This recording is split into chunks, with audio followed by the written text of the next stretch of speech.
Muito boa tarde, bem-vindos ao Museus e Companhia, um programa dedicado ao património em geral e especialmente aos museus, divulgando as suas coleções e atividades. Um programa premiado em 2023 pela APOM, Associação Portuguesa de Museologia, na categoria de Prémio Trabalho Jornalístico. Hoje não trataremos de um museu especificamente. Estaremos à conversa com Miguel Carvalho, chefe de divisão da Câmara Municipal de Ferreira do Zezer, que dentro das várias áreas da sua chefia gera a cultura e o turismo. Quais os patrimónios de Ferreira do Zezer? Como estão a ser preservados? Como estão as relações entre o património e o turismo? Estas e outras questões vamos procurar dar resposta na próxima hora. O meu nome é Gonçalo Cardoso e relembramos que mensalmente convidamos os ouvintes a conhecerem o apaixonante mundo do património e dos museus. Já sabe, terceiro sábado de cada mês, a partir das 18, e depois na segunda-feira seguinte teremos a reposição do programa Museus e Companhia a partir das 13. Até já.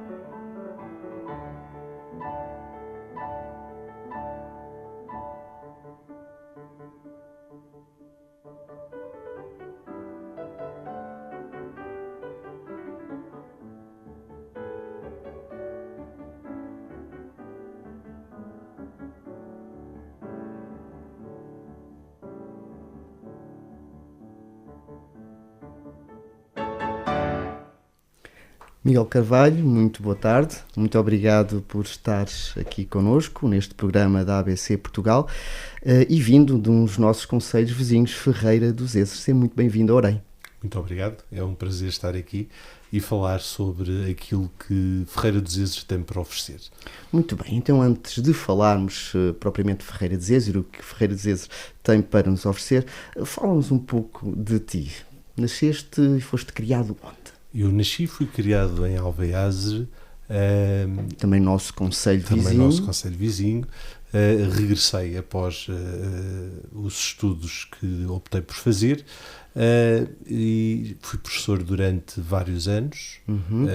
Mas antes de avançarmos tão rápido, portanto, fizeste a tua escolaridade lá em Alveiaze? Fiz a escolaridade toda em Alveiaze, sim. E brinquei nas ruas, esfolei os joelhos, que agora já não se faz, mas fiz isso tudo. E conheci um pouco de tudo aquilo que é as nossas gentes. Portanto, chegando ao 12º, foste para o ensino superior. Sim. Que curso é que foste tirar e para onde? Línguas e Literaturas Modernas, na variante Estudos Portugueses e Ingleses, na Universidade de Coimbra, Faculdade de Letras. Que nome muito, muito grande, tão grande o curso, sim senhor. E era esse curso que querias, na altura, concorrer? Sempre tiveste essa ligação às línguas? Eu sempre tive ligação às línguas, sempre gostei de línguas, mas não era isso que era suposto eu ser. Até ao 11º ano eu estava convencido, assim como a minha família, que seria arquiteto. E, portanto, fiz formação na área da geometria descritiva, em tudo aquilo que era necessário para poder exercer essa profissão, mas tive a oportunidade de fazer um estágio em Coimbra no 11º ano e de contactar com o mundo da arquitetura e decidi que não era para mim. E, portanto, sempre tive a ligação às línguas, à leitura, sempre me interessou. Foste para a arquitetura das línguas. Exatamente, ainda hoje faço arquitetura das línguas. Excelente, excelente.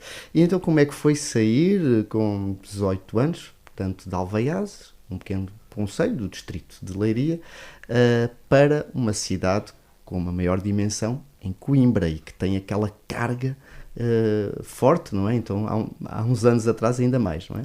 Sim, há uns anos atrás ainda mais. Foi super interessante, era aquilo que eu queria em termos absolutos, portanto entrei para a minha primeira opção, porque a primeira opção era Coimbra, precisamente pelo encantamento que está associado a tudo o que são as tradições académicas e isso não te metia medo, as praxes, que antes tínhamos muito receio das praxes de Coimbra, que eram muito exigentes. Depende muito dos cursos, é verdade. Há cursos em que eu acho que eram realmente excessivas e abusivas. No que me diz respeito, foram sempre uma forma de integração. Nunca me senti humilhado, nem humilhei ninguém. E, portanto, foi uma entrada muito tranquila e foi muito fácil relacionar-me, sobretudo, com pessoas mais velhas, o que depois ajudou à minha integração na Associação de Estudantes, numa série de coisas relacionadas com a Faculdade de Letras, onde estava. Uhum. E o curso que tiraste correspondeu às expectativas? Como é que foi? O curso que tirei era exatamente aquilo que eu queria tirar. Correspondeu absolutamente às expectativas, deu-me oportunidades diversas, nomeadamente a possibilidade de fazer Erasmus em Inglaterra. Então conta lá, como é que foi essa experiência de Erasmus? Porque não era, hoje em dia já é muito comum muitos dos alunos irem para Erasmus, há 20 e tal anos não seria assim. Não era muito comum, mas eu sempre gostei muito de conhecer o mundo e de poder viajar. E achei que uma participação de Erasmus seria sempre uma forma de abrir horizontes, de poder perceber aquilo que de facto existe no mundo e interessava-me muito conhecer a cultura inglesa, até porque foi a língua que decidi estudar também, conhecer mais a cultura de uma forma imersiva. E foi muito interessante. Foi uma experiência que eu acho que me marcou enquanto ser humano. Uhum. Portanto, num país estrangeiro, conhecer Sim. novas culturas e diferentes nacionalidades, não é? Sim, foi muito interessante a todos os níveis, porque eu cheguei à Inglaterra, a Birmingham, não tinha, ao contrário do que era suposto, não tinha residência, não tinha uma série de coisas que devia ter sido tratada pela universidade. Portanto, tive de fazer muita coisa sozinho, tive de ter muita ajuda e de pedir a procurar. E, portanto, foi muito desafiante. Foi desafiante também até do ponto de vista da vivência do cotidiano, porque eu ainda hoje, quando visito Londres, ou Inglaterra, mas mais Londres, costumo dizer que há um sentimento de claustrofobia que eu recordo da minha entrada em Inglaterra e em Birmingham, que tem a ver com o anoitecer, com o fog, com termos o céu sempre acima da nossa cabeça. Uhum. Regressando a Portugal, terminas o curso e depois como é que foi a entrada no mercado de trabalho? A entrada no mercado de trabalho foi relativamente tranquila. Também, eu acho que em relação a tudo na vida as coisas acontecem de forma natural se nós não fizermos muita pressão para ir num ou noutro sentido. E, portanto, eu estudei em Alveias até ao ensino secundário. Como disse, fiz um estágio, portanto, o que permite perceber que frequentei o ensino profissional. Fui uma das primeiras turmas de ensino profissional no país. Acredito cegamente no ensino profissional, ao contrário daquilo que, infelizmente, ainda é a posição do país.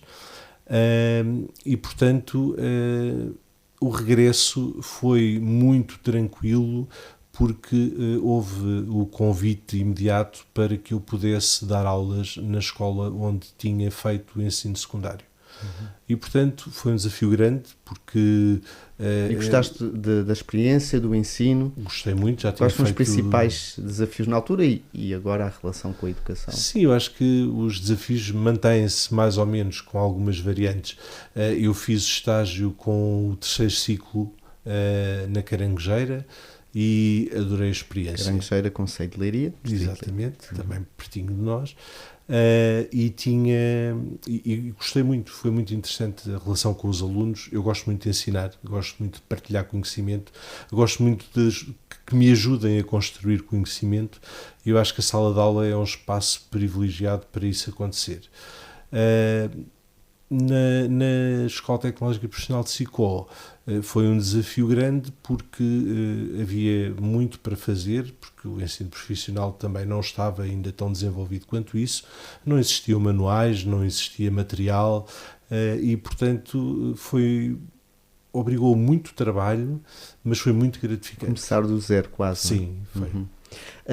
Paralelamente a essa experiência no ensino, estiveste ligado a patrimónios, sobretudo a património imaterial, ao folclore, às tradições. É verdade. Queres partilhar um pouco sobre essa experiência? Posso partilhar, sim. Eu estive sempre um bocadinho ligado ao património. Antes de ir para a faculdade e durante a faculdade estive sempre ligado à Arqueojovem, uma associação dedicada à arqueologia, com atuação em Tomar, Vila Nova da Barquinha, Alveazes. Fiz vários campos arqueológicos internacionais de escavação, de prospecção e, portanto, foi uma experiência sempre extremamente gratificante. Nunca pensaste ir para a arqueologia? Não, curiosamente. Apesar de gostar muito ainda hoje, não foi uma tendência que se tenha desenvolvido. E, portanto, a partir daí tudo começa a acontecer de forma um bocadinho natural, porque a ligação ao património, a conversa com as pessoas para tentar consolidar conhecimento, e depois fui parar a um rancho folclórico também por acidente, porque pediram-me para ir apoiar a elaboração de uma marcha popular, e eu É uma das imagens de marca bastante forte da identidade de Alveazes, as marchas. As marchas de Santo António, sim. Eu não tinha ligação nenhuma a esse tipo de atividade, nem de folclore. Aliás, eu aprendi a dançar à força, porque decidi que queria fazer parte do rancho a partir de uma determinada altura, e para isso convinha conseguir fazer alguma coisa que se enquadrasse com a atividade. Cantar é algo que eu nem muito trabalhado conseguiria fazer, tocar instrumento muito menos, porque não tenho sentido de ritmo, e restava dançar. E então determinei que ia fazer parte do rancho como elemento com muitas dançarino. Com muitas vítimas a pisar os pés? Muitas.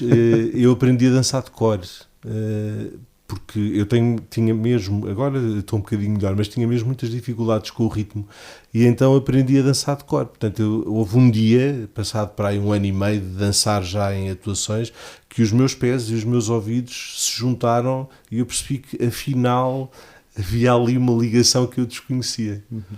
E esse mundo do património material, do folclore, é um pouco, às vezes, dá-se menos importância daquilo que é. Dá-se menos importância do que aquilo que é, sim.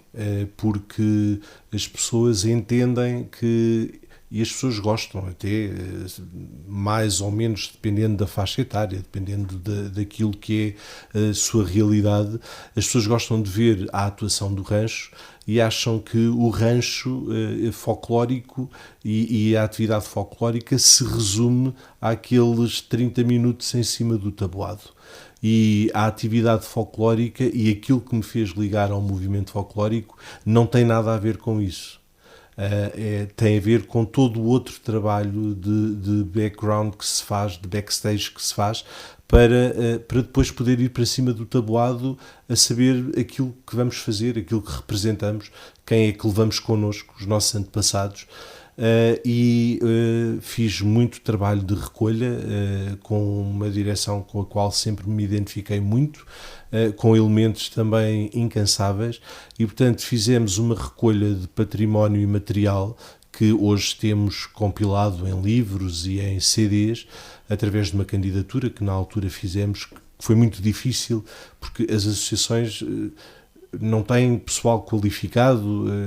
Eu sou de letras, portanto obrigo-me a saber números, mas na verdade conseguimos implementar uma candidatura e conseguimos fazer a recolha do Cantar dos Reis, do Cantar das Almas, da apanha da azeitona, da apanha do milho, da descamisada. Portanto, fizemos um conjunto de atividades ao longo de 10 anos que reconstruíram aquilo que era a identidade das nossas gentes.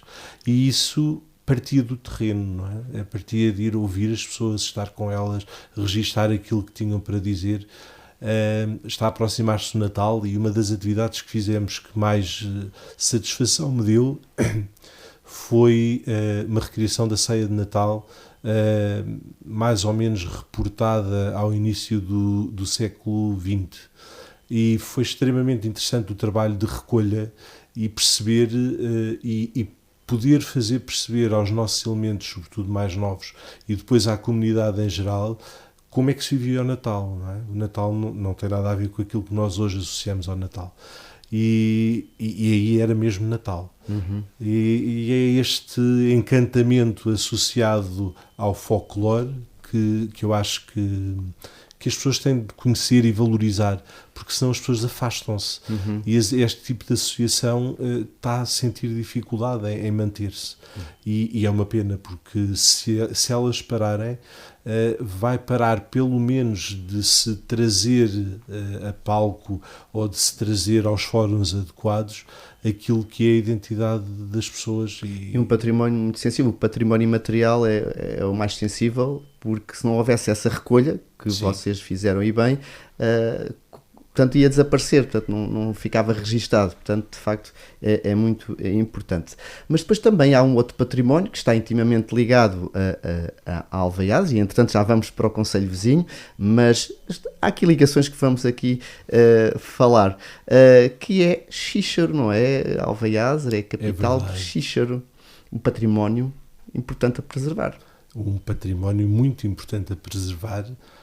Eu tenho a felicidade de, quando vi trabalhar para Alvaiás, coincidiu mais ou menos com o início do Xíxaro enquanto festival gastronómico. E foi super interessante ver criar aquele conceito e depois vê-lo crescer. E eu fiz sempre parte de uma equipa externa ao município que pensava a cultura e as atividades culturais que se podiam desenvolver, e foi muito interessante poder acompanhar esse processo.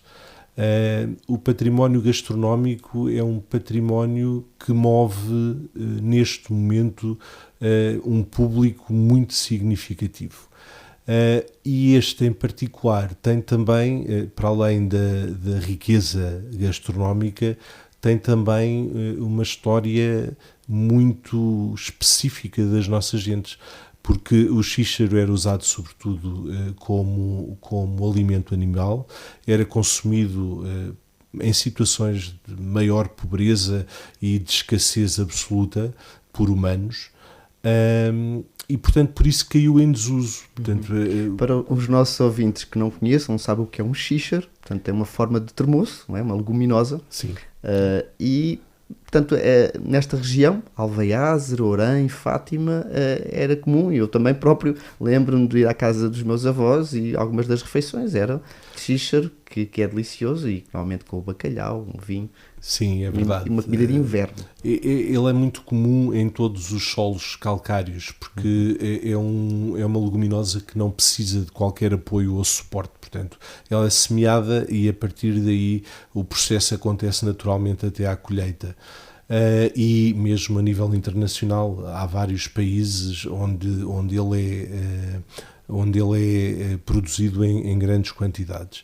Em Alvaiás tinha provavelmente o uso que tinha em Orém, e a partir de uma determinada altura deixou de haver tanta produção animal, as pessoas deixaram de ter os animais em casa, felizmente as condições de vida também alteraram-se e com isso os hábitos alimentares, e com o estigma da pobreza e da fome, de alguma forma, de décadas e décadas anteriores, o xíxaro começou a cair em desuso e, portanto, quase desapareceu.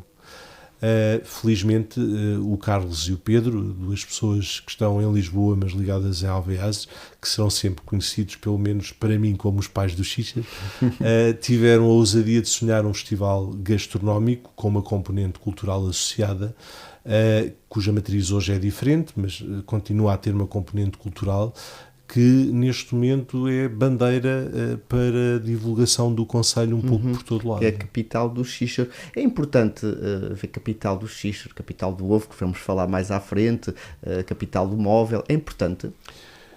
Eu acho que tudo é importante desde que sirva um propósito.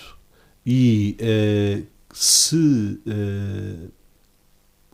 o epíteto capital não acrescenta, não acrescenta nada, até porque, como dissemos ainda há pouco, havia em Orém, havia em Ferreira, havia em Ancião e um pouco por todas as terras de calcário.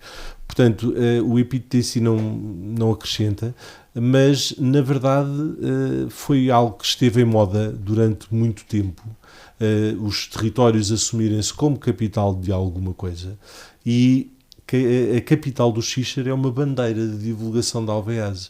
E, portanto, hoje, de norte a sul, ao contrário do que acontecia antes do Festival Gastronómico do Xíxaro e de assumirmos essa identidade de capital do Xíxaro, hoje toda a gente sabe, de alguma forma, onde é que é Alveaze, que está associado ao Xíxaro. E, portanto, isto para responder à pergunta, não é importante, também não deixa de o ser. Portanto, desde que sirva um propósito, faz algum sentido. E até fez surgir uma confraria. Fez surgir uma confraria, sim. Muito bem. Bom, vamos, entretanto, passar para... Trabalhaste vários anos no município de Alveaze e desde 2022 foste para o concelho vizinho, uma capital, não do Xíxaro, mas do ovo, mas está ligado. Portanto, normalmente quando se confecciona, se serve o Xíxaro, é acompanhado de bacalhau e também um ovo cozido. Portanto, foste para outra realidade que não está completamente desligada do Xíxaro, mas isso vamos falar logo após o momento comercial. Até já.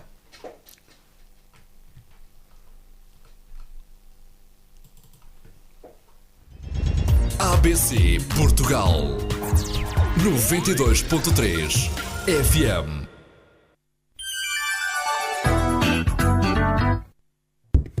Procura um lugar para almoçar com a família que seja agradável, com requinte e conforto? Bem no coração da Vila Medieval de Orém, encontra a Casa do Castelo.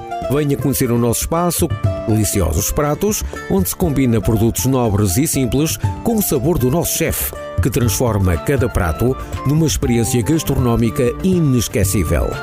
Venha à Casa do Castelo e tenha prazer em comer bem. Conheça também a nossa esplanada e a carta de vinhos de qualidade superior.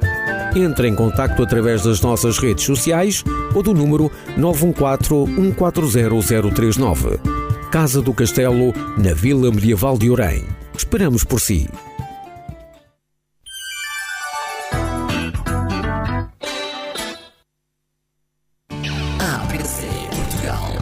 ABC Portugal 92.3 FM é muito melhor.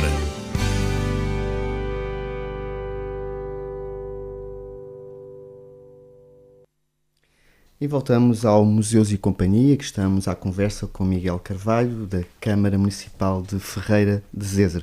Falámos na primeira parte da sua ligação, onde é natural, do concelho de Alveaze, e que aceitou em 2023 um novo desafio para ir para o concelho vizinho, onde é chefe de divisão de várias áreas. Uma delas é a cultura, o turismo, que iremos focar mais nestas áreas, e que são muitas, deve ser muito difícil abarcar tantas áreas e diferentes e com as suas próprias exigências. Como é que foi deixar Alveaze, onde largos anos a trabalhar, e ir ali para o concelho vizinho? Eu sou muito disponível para mudanças. Eu acho que nós precisamos de mudar para evoluir e para crescermos. E acho que nós devemos estar nos sítios, seja numa direção de uma associação, razão pela qual já não estou na direção do Rancho Folclórico, por exemplo, seja no âmbito profissional, nós devemos sentir quando é que chegamos a um ponto em que, não porque fizemos tudo extraordinariamente bem, mas porque, fruto das circunstâncias, achamos que fizemos aquilo que podíamos fazer. Então é tempo de dar espaço a outros e é tempo de nós abraçarmos novos desafios. Portanto, se por um lado foi difícil, diria, do ponto de vista emocional, a separação do tecido associativo de Alveiaze, no sentido profissional, da comunidade escolar, no âmbito de todas as atividades com que trabalhava também. Por outro lado, a perspectiva de ir assumir um desafio com esta dimensão foi muito bem acolhido, soube muito bem a mudança, foi um bocadinho de ar fresco, às vezes gélido porque é difícil, mas realmente fui conhecer pessoas diferentes. É muito difícil gerir tantas áreas. Tenho a felicidade de gerir equipas que são feitas de pessoas extraordinárias e de pessoas que querem muito trabalhar em prol de Ferreira do Zezer e querem muito trabalhar em prol de todas as atividades que possamos desenvolver. E, portanto, não foi fácil a integração, porque eu era o elemento externo, fui eu que cheguei, mas também quando nós chegamos temos de ter essa perspectiva, não é? Portanto, temos de perceber que as pessoas precisam de nos conhecer, precisam de ganhar confiança naquilo que é o nosso trabalho, sobretudo numa situação de chefia, em que as pessoas precisam de decisão, precisam de se sentir protegidas, precisam de perceber que, seja qual for o caminho que tomem, em termos profissionais, há alguém que vai assumir quota parte da responsabilidade e vai estar lá sempre para proteger essas pessoas. E, portanto, é preciso dar esse tempo. Eu conto muitas vezes que quando cheguei a Ferreira do Zezer, 10 dias depois talvez, tive a primeira reunião pública que o Sr. Presidente decidiu promover com o tecido associativo, porque entendemos que com a minha chegada e com a assunção dessas funções era importante ouvir o tecido associativo e pensar ou repensar o plano de atividades para aquele ano. Ainda por cima saíamos do Covid, portanto muita coisa não se tinha feito, muita coisa tinha deixado de se fazer e, portanto, era muito importante, na minha perspectiva e na do Executivo também, que esse trabalho pudesse acontecer. E aconteceu num dia à noite no Centro Cultural Alfredo Keil e nunca vou esquecer, com carinho e com um misto de sentimentos associado, que as associações, o tecido associativo em Ferreira é absolutamente extraordinário, tem uma força enorme, um dinamismo extraordinário e, portanto, a grande parte das associações, diria quase todas, estavam presentes nessa reunião. E o Sr. Presidente apresentou-me no âmbito das funções que agora desempenho e que estava a começar a desempenhar na altura, e as associações foram, aos seus representantes, foram extremamente cordiais, extremamente educados. Não houve nada que me fosse dito que ferisse qualquer tipo de suscetibilidade.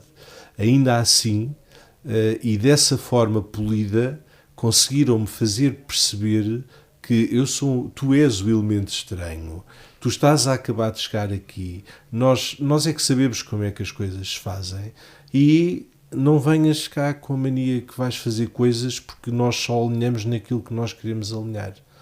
Eu saí a pensar, eu não sei se algum dia vou conseguir trabalhar com o tecido associativo ferreirense, quando sempre trabalhei com o tecido associativo, em Alveiaze, por exemplo. Hoje tenho o prazer de ter a melhor relação possível com os dirigentes, de ser convidado para as suas festas, de ser convidado para apresentar os seus eventos. Portanto, é preciso dar tempo e deixar as coisas acontecer naturalmente.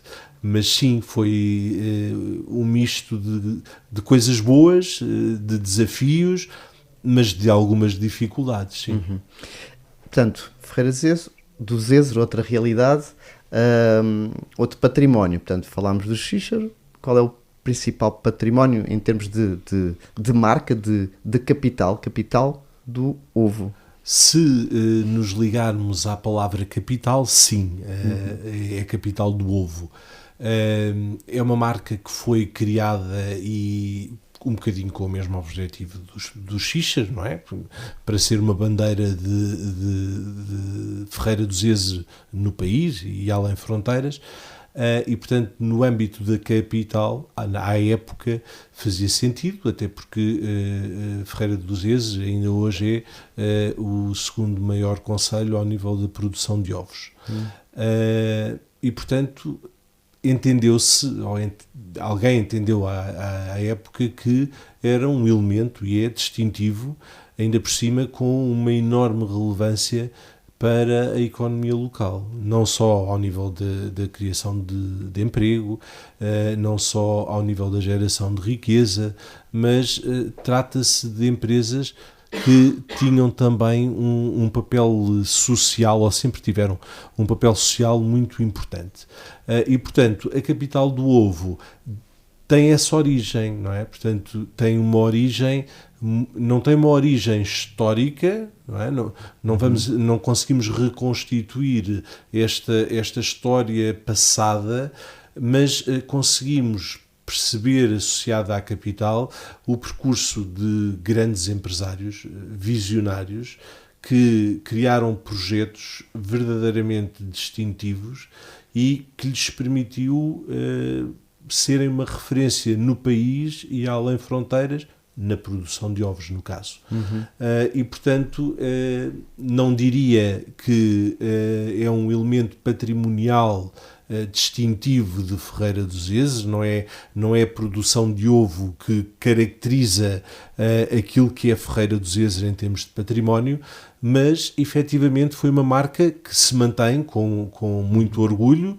E que também tem confraria e várias iniciativas Sim. ligadas ao ovo. Sempre. A criação da confraria aconteceu no ano passado, no Dia Mundial do Ovo.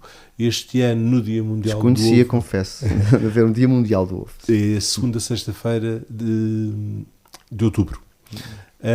Este ano, no Dia Mundial do Ovo, a confraria teve o seu primeiro capítulo e, portanto, já está neste momento em plena atividade. E estas efemérides associadas ao ovo assinalam-se e muitas vezes fazemos outras que têm como objetivo precisamente afirmar aquilo que é uma identidade local.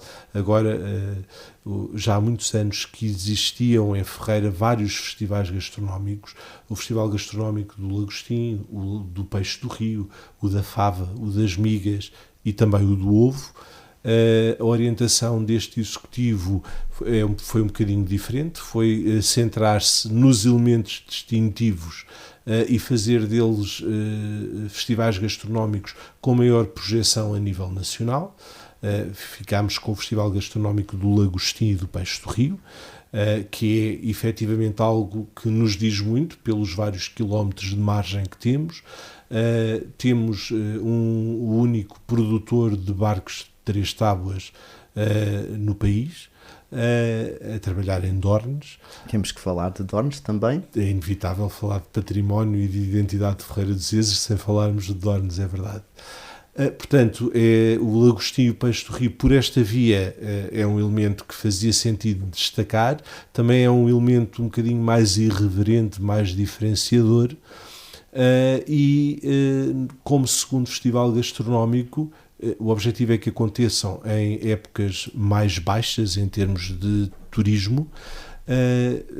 Acontecem na primavera, portanto o Festival Gastronómico do Lagostim e do Peixe do Rio, e depois então em outubro o Festival do Ovo, que teve este ano a primeira edição nesta roupagem. O Festival do Ovo, ou o Festival das Coisas com Ovo, já tem décadas de história e são muito importantes esses anos e as experiências para que o Festival do Ovo hoje tenha a estrutura que tem. Portanto, não é o primeiro Festival do Ovo, é um Festival do Ovo que já teve uma história diferente, mas que conduziu aqui. Em termos de paisagem, de património de Ferreira de Uzes, o que é que se destaca mais? Parte do seu território é semelhante à realidade de Alveiaze? Há uma outra paisagem?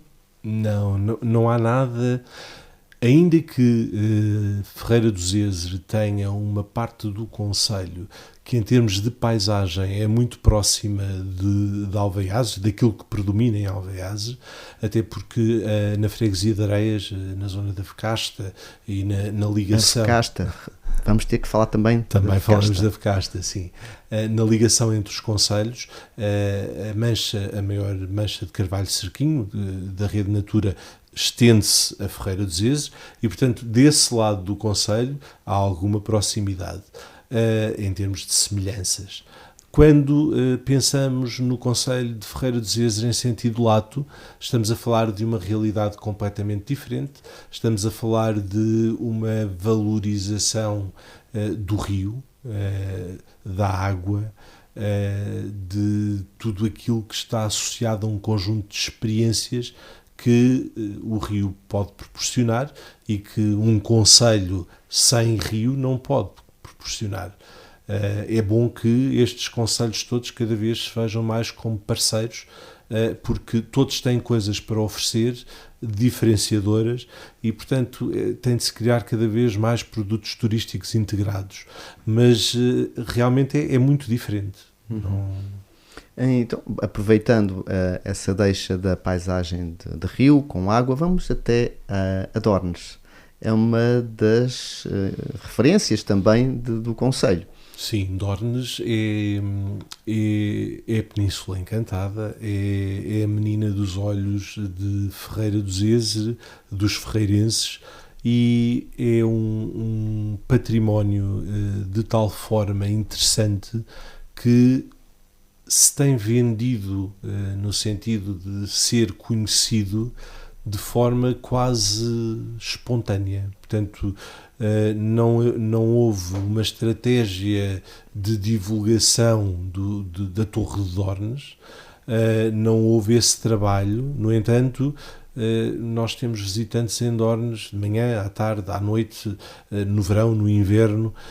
Também tem associado à torre o santuário de Nossa Senhora do Pranto, tem a tradição dos círios, enquanto património imaterial também, algo que é muito diferenciador, e portanto Dornes congrega o turista que vai à procura de monumento e de história, com aquele que vai à procura de religião e fé, e com aquele que pretende desfrutar da água e do turismo náutico.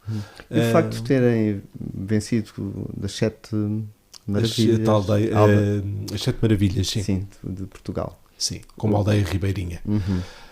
Eu acho que foi um ponto interessante, embora é óbvio que nos anos em que sucederam o programa terá havido um eco maior de Dornes a nível nacional, naturalmente. Ainda hoje há o Prémio 5 Estrelas, que é votado pela população do país inteiro, que identifica pontos de referência, e há vários anos consecutivos que Dornes ganha essas 5 estrelas, ou é uma dessas estrelas.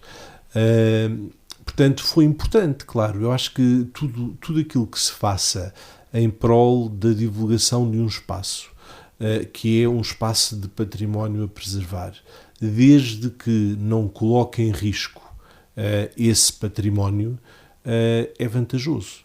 E, portanto, as 7 maravilhas foram uma forma também de levar um bocadinho mais e de elevar um bocadinho mais o nome de Dornes. Uhum. Mas, na verdade, hoje em dia, não são muitos os turistas que estejam em Dornes porque foi uma das 7 maravilhas de Portugal. Muitos até nem sabem que foi uma das 7 maravilhas de Portugal. É mais uma surpresa que têm ao chegar a Dornes. Uhum. Dornes tem um ambiente especial. Também ligado ao mundo templário? Será isso? Pode ser, não consigo definir. É realmente um espaço onde as pessoas se sentem muito bem, onde as pessoas gostam de estar, porque conta muita coisa. Eu acho que conta aquilo que nós quisermos ouvir, como em todos os espaços. Mas o facto de ser uma península, o facto de sabermos que está ali uma torre templária... Houve intervenções há pouco, ou estão a decorrer, sim. Depois também pode falar um pouco sobre... Posso.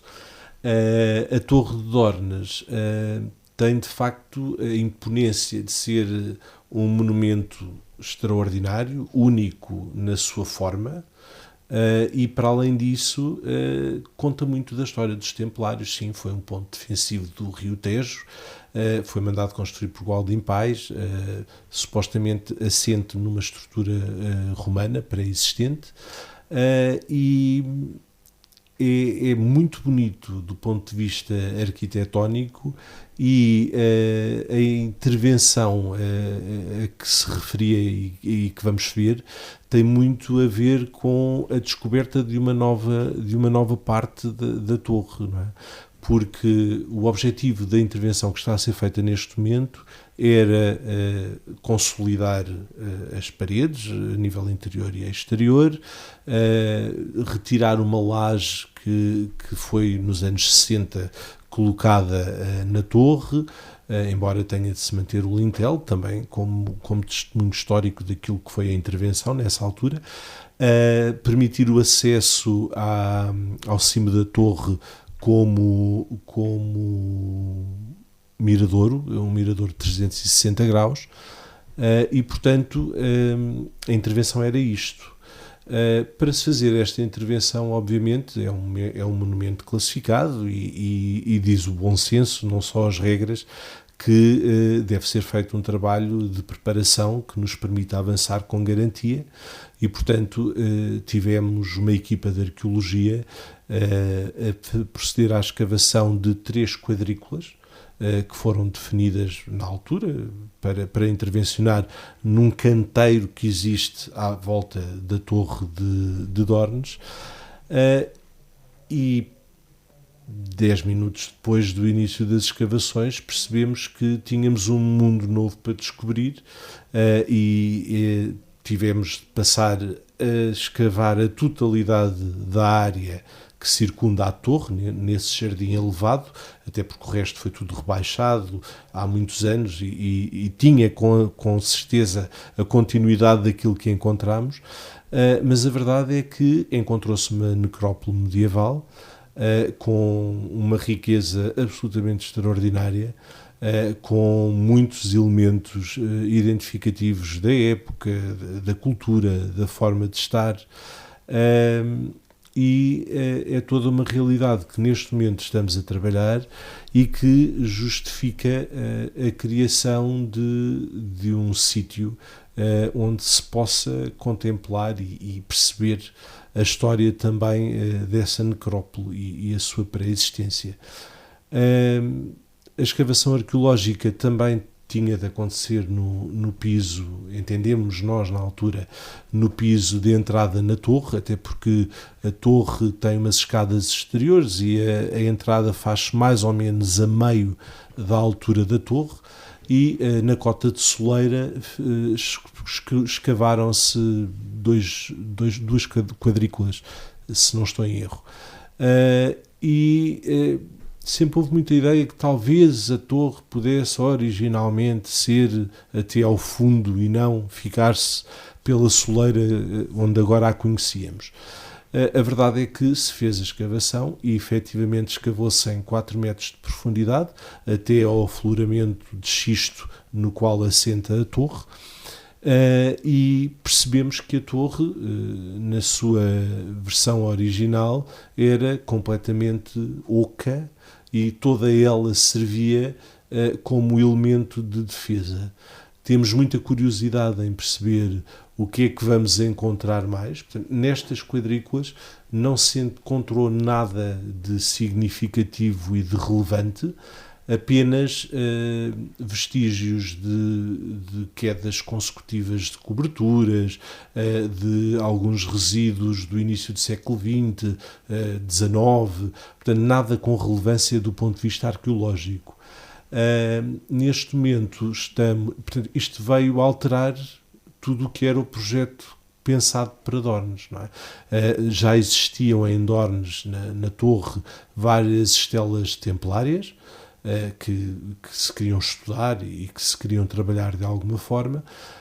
Neste momento, aquilo que se pretende, num processo extremamente complicado em Portugal, como sabemos, entre as ex-DGPCs, as atuais CCDRs com competências no património, é muito difícil neste momento estar a passar por este processo, porque o projeto que está pré-aprovado para Dornes, para a Torre de Dornes, está a ser objeto de reformulação. Portanto, o objetivo é escavar a totalidade da torre,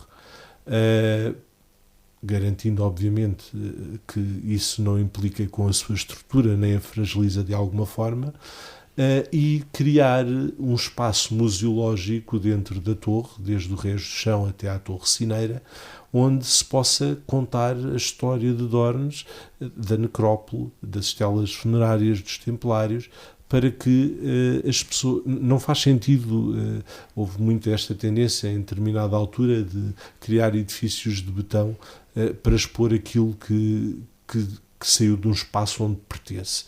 Portanto, o objetivo em relação à Torre de Dornes é criar um espaço museológico que permita usufruir e perceber o património local e o património existente in situ, onde foi encontrado.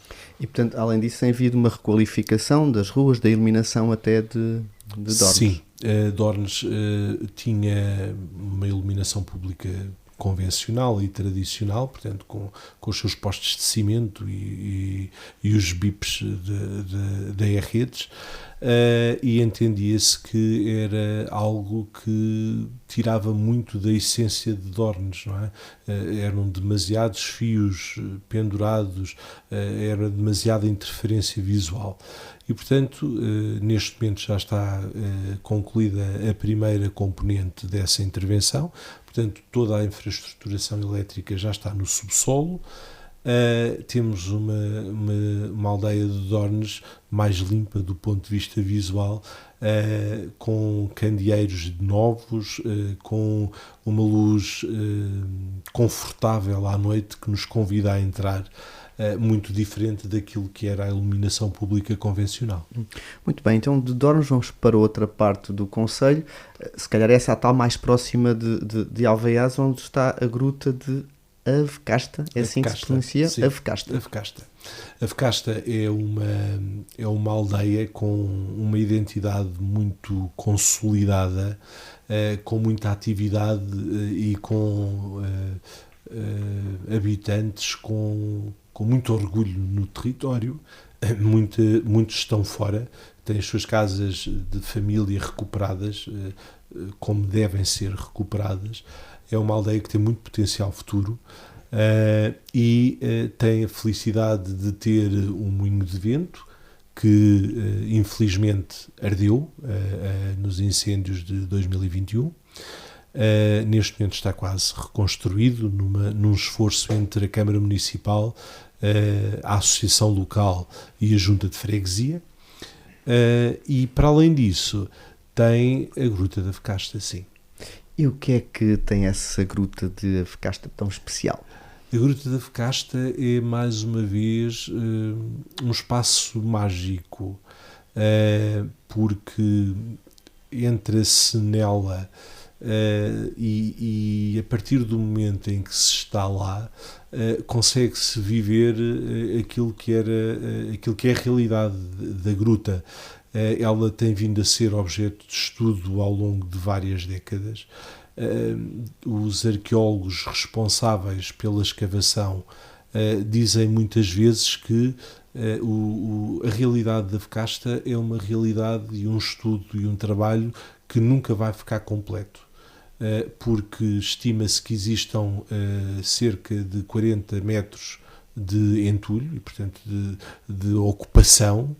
A ocupação desde do Neolítico até à Idade do Bronze. Depois houve ali uma interrupção da ocupação por alguma razão, mas depois, a partir da Idade do Ferro e até à época romana, há novamente ocupação.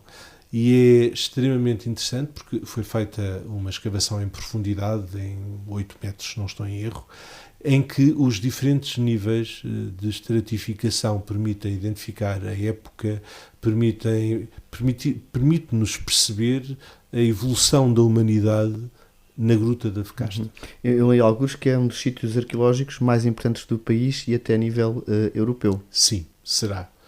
Infelizmente não há muitos projetos financeiros que permitam uma intervenção imediata à escala daquilo que se desejaria, mas também se entende que a Fecasta é um património que também não pode ser só um património turístico. A Fecasta, na minha perspectiva, influenciada e informada naturalmente pelos profissionais da área e que trabalham no espaço, é uma gruta que poderá ser uma escola permanente de arqueologia. Portanto, nós estamos com esses responsáveis pelo espaço do ponto de vista técnico. Há iniciativas que o município faz para visitar?